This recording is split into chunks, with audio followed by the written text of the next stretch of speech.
بسم الله الرحمن الرحيم waxaan halka hambalyo ugu darayaa dhammaan shacabka Soomaaliyeed meel kasta ay joogaan waxaan ugu hambalyeenayaa sanad guuradii 59aad ee ka soo wareegatay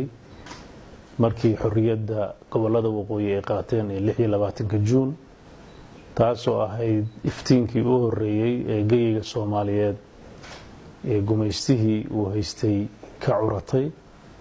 waxay sidoo kale hambalyadeedan hordhac u tahay isbuuca xorriyadda Soomaaliyeed lagu xuso iyo midowgii labadii gobol ee goboladii waqooyi iyo gobolada koonfureed ee kala gumaysan jireen Ingiriiska iyo Talyaaniga runtii guushaas waxaan halka ugu hambalyeenayaa dhammaan dadka Soomaaliyeed meel kasta ay joogaan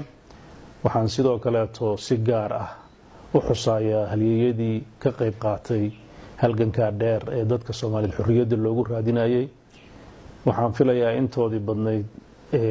ama way dhimatay ama waxay ku jiraan cimri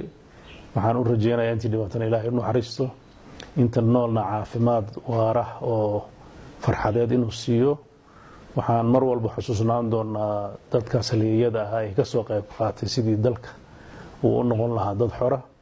waxaan kale oo runtii jiilka hadda nool iyagana ku baraarujinaynaa xorriyadaas waqtiga iyo dhiigga ku soo daatay dayaca ku dhacay iyo burburka siyaasadeed iyo maamul ee dalka Soomaaliya haleelay waxaan u rajeynayaa dadka maanta nool iyo inta runtii active-ka ah ee ka qayb qaadanaya sidii Soomaaliya mar labaad cageedu isugu istaagi lahayd inay mar walba xasuusnaadaan waxa maanta ay gacantooda ku bixiyeen inay dhiig badan iyo waqti badan loo soo galay waan rajeynaynaa haddii Ilaahay idmo sanadaha dambe inay noqdaan sanadkii caafimaadka buuxa ee Soomaaliya horumar ballaaran baan u rajeynaynaa shacabka Soomaaliyeed meel kasta ay joogaan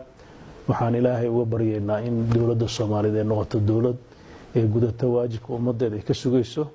waxaan runtii u hambalyeenaynaa dhammaan dadka Soomaaliyeed gaar ahaan ciidamada Soomaaliyeed meel kasta ay joogaan iyaga iyo xaasaskooda oo ah udub dhaxaadkii xorriyadda iyo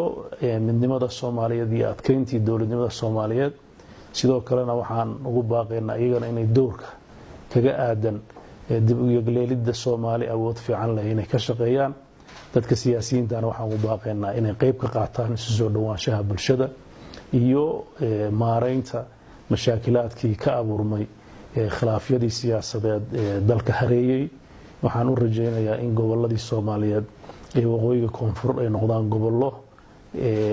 midaysan horumarsan waxa ay kala tabanayaan miiska wada hadalka ku xalliya ka fogaada gacan hadalka iyo dhiilada u soo jeesta in ay noqdaan dad Ilaahay meel ku wada beeray oo walaalo ah inay si wanaagsan u wada noolaadaan dal qura noqdaan dawlad qura noqdaan horumarka dalka iyo dadka ka shaqeeyaan intaas ayaan runtii fariinteedu ay tahay waad mahadsantihiin wassalaamu calaykum waraxmatullaahi wabarakaatuh